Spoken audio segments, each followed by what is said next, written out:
자, 오늘 처음 얘기를 전해주실 분은요. 꽤 오래전부터 협박을 당한 사실이 뒤늦게 알려지면서 곤욕을 치르고 있는 분이라고요. 네, 대표적인 2세대 K-팝 스타이자 지금은 뮤지컬 배우로 활발하게 활동 중이죠. 김준수 씨가 그 주인공입니다.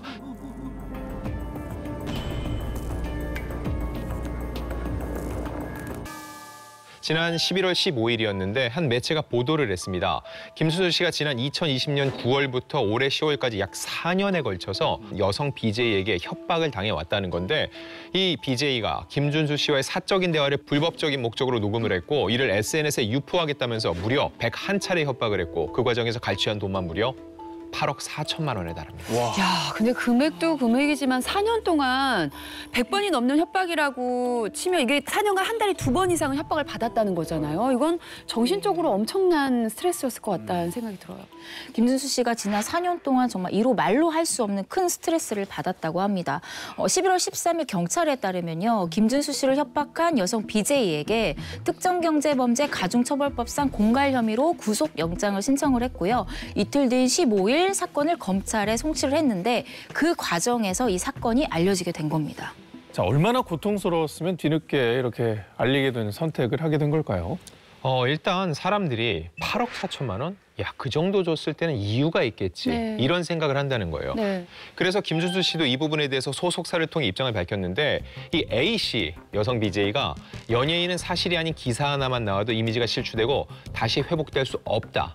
하지만 자신은 잃을 것이 없다. 이런 발언을 시작으로 기나긴 협박을 이어왔다고 주장했고요. 너무하다. 오랫동안 이 A씨의 지속적인 협박과 심적 고통에 시달려 왔는데 더 이상의 피해를 방지하고자 결국 선제적으로 법적 대응을 할 수밖에 없었다는 거죠. 자, 이와 관련해서 단 하나의 불법 행위나 범법 행위를 하지 않은 명백한 피해자라는 거, 이 부분을 강조했습니다. 근데 이제 보통 그 최초 보도가 자극적으로 좀 나곤 하잖아요.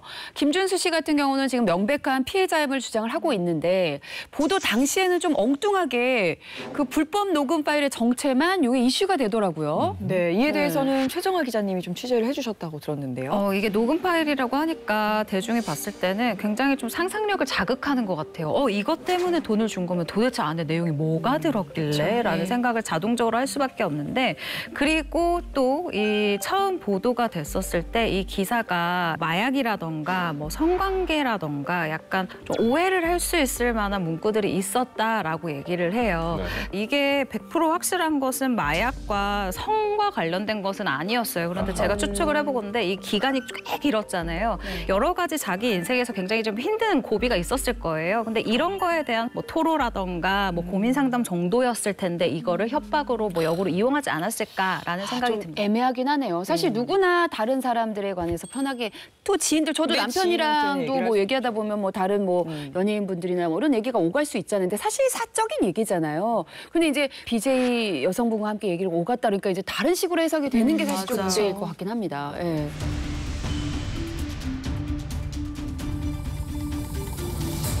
자, 여기서 또 다른 쟁점은요. BJ A씨와 김준수 사이 친분 여부가 아닐까 싶습니다. 어쨌든 사적인 대화를 오갔다는 거는 두 사람이 원래 친분이 있었기 때문이 아닐까라고 생각이 되거든요. 그렇죠. 저도 이 부분에 대해서 일단 취재를 해봤는데 이 BJ분을 처음 만났을 때 A씨가 본인을 네일 아티스트라고 소개를 했다고 해요. 그리고 제가 알기로도 실제로 네일 아트를 하는 분이 맞고요.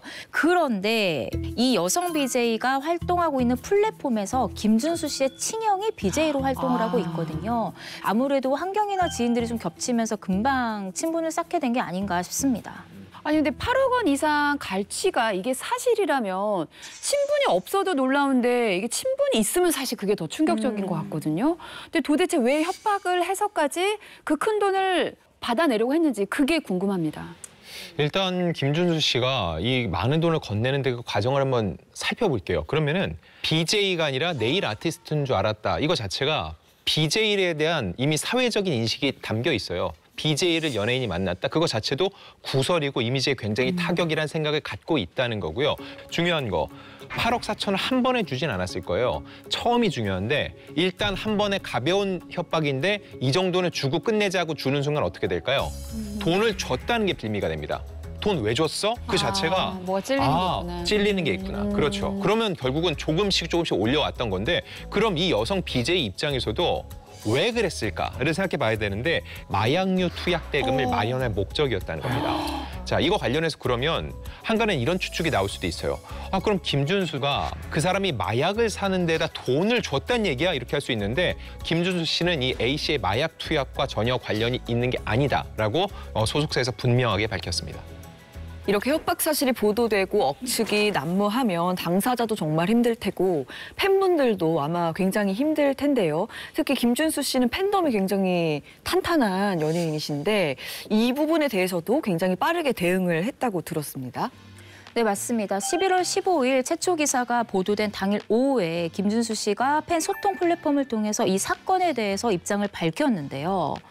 갑자기 이런 기사로 놀라게 해서 미안하다. 그런데 가해자가 너무 괴롭혀서 더 이상 참을 수가 없었다. 난 당당하다. 잘못한 게 없지만 이런 사건에 휘말리게 된 것 자체가 내 실수라고 생각해서 비즈니스 외에 누구도 안 만나야겠다고 다짐했다면서 억울한 심정을 밝혔는데 얼마나 억울했으면 그 누구도 이제 만나지 않겠다라는 얘기까지 했을까 싶습니다. 네, 팬들 입장에서는 김준수 씨가 먼저 입장을 이렇게 밝혀줘서 안심이 되는 한편 또 걱정도 많이 됐을 것 같은데요.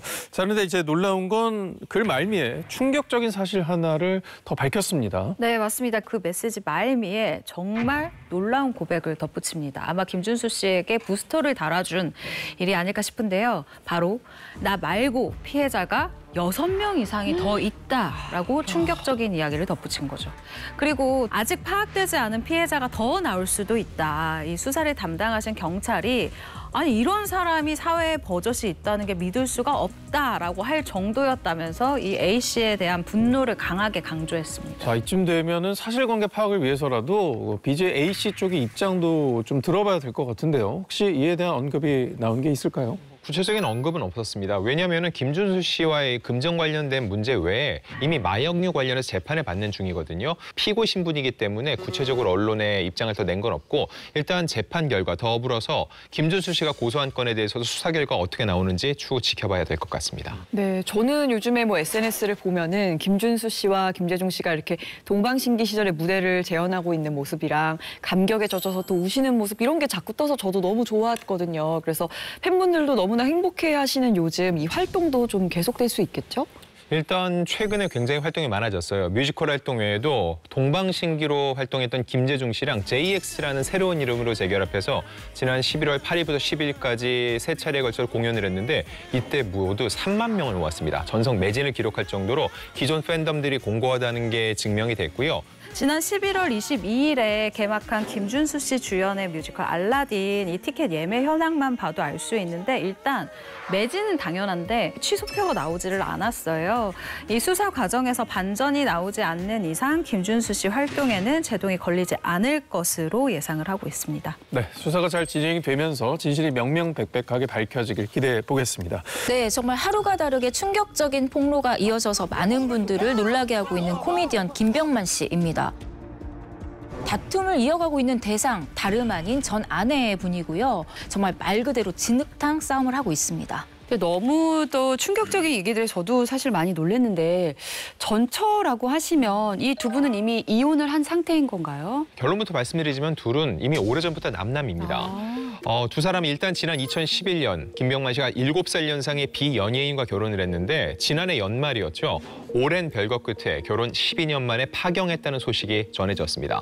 두 사람은 이미 2019년에 재산 분할 등을 두고선 이혼 소송을 진행을 했고 대법까지 간 끝에 2020년 모든 소송이 마무리됐습니다. 즉 지금은 명백한 남남이라는 거죠. 그러면은 이미 이혼하고 4년이 지난 상황이고 2023년에야 그 사실이 알려진 거군요. 네, 맞습니다. 2023년 이혼 소식을 전하며 아내와 떨어져 산 기간이 길었기에 자연스럽게 정리가 됐다라면서 갈라서게 됐지만 응원하는 관계로 남았다라고 밝혔습니다. 지금 말씀도 그렇고 지난해 입장 발표문만 보면 원만하게 잘 헤어지신 것 같은데요. 근데 갑자기 폭로전이 시작이 되어버렸습니다.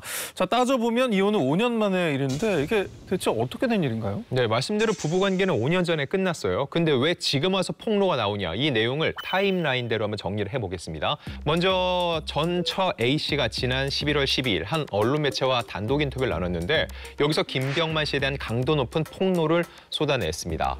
지난 10월 김병만 씨가 방송에 출연해 이혼에 대해 언급한 내용 때문이라고 밝혔는데 이게 본인 입장에서 납득할 수 없다는 건데 제가 볼 때 또 하나의 이유는 있는 것 같습니다. 김병만 씨가 이혼 후에 아내에 대해서 여러 가지 고소장을 제출했는데 이 고소에 대해서 지난 9월 불송치 결정이 내려졌습니다. 결국 아내 입장에선 이제 반대로 본인이 억울하다고 싶은 얘기를 본격적으로 하기 시작한 거죠. 자, 그렇다면 그 전에 방송에서 어떤 내용을 언급을 했는지가 궁금합니다. 아내분이 뭐 어떤 결심을 하게 된 이유가 있을까요? 김병만 씨가 일단 당시 방송에서 했던 얘기는 2011년 결혼 후에 1년 만에 2012년 별거를 시작을 했고 10년의 별거 기간 중에 여러 차례 이혼 얘기를 계속했지만 상대가 들어주지 않아서 이혼 소송을 할 수밖에 없었다고 얘기를 했습니다. 근데 이 전처 A씨는 김병만 씨가 방송에서 한 이야기가 사실과 다르다라는 반박을 하고 계신 거죠? 네, 일단 전처 A씨 같은 경우에는 결혼 1년 만에 별거를 시작한 것도 그리고 약 10년간 별거를 지속했다라는 것도 모두 사실이 아니다라고 주장했고요. 이혼 이야기를 계속해서 꺼냈다라는 김병만 씨의 주장 역시 거짓이다라고 얘기를 합니다. 결혼 중 이혼 이야기는 전혀 들은 적이 없고 2019년도에 김병만 씨가 갑작스럽게 이혼 소송을 제기해서 너무 당황스러웠다라고 자신의 신경을 이야기했습니다. 얘기가 정말 정반대입니다. 그러니까 김병만 씨가 얘기한 내용을 전부 반박을 한 건데요. 별거도 이혼 요구도 사실이 아니다. 이거 어떻게 된 겁니까? 이 A씨분이 이렇게 얘기를 했어요. 아이가 입시생이기 때문에 생활 패턴이 안 맞아서 아이 공부에 문제가 생길까 봐 당시 김병만 씨가 매니저 숙소를 왔다 갔다 하면서 지내서 이게 특별히 별거라고 생각하지 않았다. 그리고 집에 오지 않는 날들이 길어지면 그냥 바쁜가 보다 생각하면서 지냈는데 갑자기 이혼 소장이 온 것이고 본인은 별거에 합의한 적이 절대 없었다라고 주장하고 있습니다. 근데 서로의 생각이 다른 건 확실한 것 같고 평범한 부부랑도 좀 다른 느낌이 드는 것도 좀 맞는 것 같고 근데 결혼하자마자 입시생 자녀가 있다라는 거 요거 무슨 좀 사연이 있는 것 같은데요. 네, 2011년 결혼 당시에 김병만 씨는 초혼이었는데 당시 전처는 3번째 결혼이었습니다. 앞선 결혼에서 낳은 딸 1명이 있었는데 맨 처음 결혼할 땐 초등학생이었고 그 아이가 성장해서 입시생 자녀가 됐던 거죠. 네. 그런데 또 김병만 씨는 A 씨와 결혼하면서 이 딸을 친자와 같은 지위를 부여하는 친양자 입양을 해서 정식으로 아버지가 됐던 거죠. 네, 뭐 지금까지의 내용만 보면은 이혼한 부부 사이에 있을 수 있는 이견 다툼 정도로 보입니다. 근데 문제가 그 다음부터인 것 같은데요. 좀 자극적인 내용들이 폭로됐죠. 네, 지난 7월에 김병만 씨가 전환의 폭행 혐의로 피소돼서 검찰에 송치됐던 사실을 폭로를 한 것입니다. 또 이에 덧붙여서 결혼 전인 2010년 3월부터 2019년 6월까지 수년간 가정사 문제로 다퉜고 그때마다 김병만 씨에게 상습적으로 폭행을 당했다고 주장을 했습니다. 내 머리채를 잡고 목을 조르고 발로 걷어찼다는 건데요. 또 게다가 딸도 본인이 맞는 장면을 4차례나 본 적이 있다고 주장하면서 이 지금 보시는 폭행 증거 사진과 함께 20회에 걸친 진료 기록서를 제출을 하면서 김병만 씨를 고소하게 됐다고 밝혔습니다.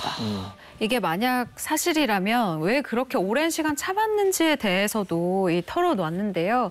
A씨의 주장에 따르면 김병만 씨가 잘할 때는 나를 공주 왕비 모시듯이 잘해줬다라는 거예요. 그래서 이 폭행을 당하는 그 시간만 참고 지나가면 또 괜찮다라는 생각을 했다라고 합니다. 그리고 또다시 이 일정 시간이 지나면 잔인한 폭행이 시작됐고 그 기간이 무려 9년이었다라고 현재 주장을 하고 있는 상황입니다. 네. 자, 이에 대해서 김병만 씨는 어떤 입장을 밝혔습니까? 네, 김병만 씨 소속사에서 언론 매체를 통해 입장을 밝혔는데요. 결혼 전과 후에 그 어느 때도 폭행은 없었다라고 주장을 했고요. A씨가 주장하는 폭행 시기에 김병만 씨는 정글의 법칙 촬영이 있었기 때문에 해외에 있었다는 겁니다. 그리고 그 부분을 출입국 확인서로 경찰과 검찰에 제출을 해서 이미 입증이 끝난 상태라고 폭행 사실을 전면 반박했습니다. 검찰에서는 들여다보고 결국은 이걸 무혐의로 결론을 냈습니다. 무혐의로. 결국은 사진 출처, 촬영 일시, 장소 모두 불분명하다는 거죠. 이 부분은 명백한 증거로 받아들여지기 어렵다라고 판단을 한 것으로 보여요. 그리고 이와 함께 이 A씨가 김병만 씨를 강간 치상 혐의로 고소한 건 역시 증거 불충분으로 무혐의 처분이 났습니다. 네, 전처 A씨가 고소한 건에 대해서 모두 무혐의를 받은 거면 김병만 씨가 역으로 A씨를 명예훼손이나 허위사실 유포 등으로 고소할 여지도 있는 걸까요? 이에 대해서 새로운 주장을 또 내놨습니다. 이 전처 A씨가 법원에 허위 고소를 한 것은 이혼 소송에서 재산 분할로 인정한 돈을 김병만에게 주지 않기 위함이다라고 이야기를 한 거예요. 근데 상대방이 위자료를 안 주니까 받으려고 소송하는 경우는 많은데 돈을 안 나눠주려고 고소를 했다는 게 무슨 말일까요? 네, 일단 김병만 씨 측 주장에 따르면요. 이혼 전 부부의 수입을 전적으로 전 아내인 A 씨가 관리를 했다고 합니다. 아시다시피 김병만 씨가 정글 촬영을 가면은 통신도 안 터지는 오지잖아요. 자금 관리를 하기가 힘들기 때문에 이 A 씨에게 수입 관리와 재산을 전부 다 맡기게 됐다고 합니다. 이혼 소송 중이었던 지난 2019년입니다. 김병만 씨가 이제 경제권을 되찾겠다고 하니까 그때부터 A 씨가 그 얘기를 듣자마자 바로 거래은행을 돌면서 계좌이체 의뢰서를 위조했다고 하고요. 그리고 김병만 씨의 통장에 있던 현금 총 6억 7,402만 원을 자신의 계좌로 무단 이체하는 일이 발생됐다는 게 김병만 씨 측의 주장입니다. 자, 그렇다면 인출해간 돈도 각자의 기여도에 따라서 법원의 판단대로 재산 분할을 해서 나눠야 되는데 이게 지금 인출한다고 하면 이게 엉켜버리는 거잖아요. 네, 그렇죠. 이 결국 법원 1심 판결에서 A씨가 김병만 씨에게 몰래 무단 인출한 현금 6억 7천여만 원을 포함해서 이혼 소송으로 재산 분할이 결정된 금액 10억 원, 그리고 부동산 2억 원까지 총 18억 원을 지급하라는 명령이 내려졌는데요. 하지만 이 전처 A씨는 이 의무를 이행하지 않았고 이 재산 분할로 인정한 돈을 주지 않기 위해서 폭행 혐의까지 씌워서 나를 고소를 했다라는 게 김병만 씨의 주장입니다. 그럼 어쨌든 전처가 김병만 씨의 그 명의 통장에서 6억 7천만 원을 인출한 건 사실이네요. 그 큰 돈을 빼간 특별한 이유가 좀 있어 보이기도 하네요. 예. 특별한 이유가 있다고 본인은 입장을 밝혔습니다. 이 A 씨가 인출 경위에 대해서 억울하다는 입장을 밝혔는데 김병만 씨가 강남에 내 집 마련을 하는 게 소원인 사람이었다는 거예요. 그래서 보증금 6억 7천만 원에 3, 4억 정도 대출을 받아서 강남에 집을 하나 사려고 했던 거다. 김병만 씨도 이 사실을 잘 알고 있었던 부분인데 김병만 씨가 대뜸 이 A 씨에게 당장 갖다 놔 불법이야라고 문자를 보냈다는 겁니다. 그래서 당황했던 기억이 난다라고 주장을 했습니다.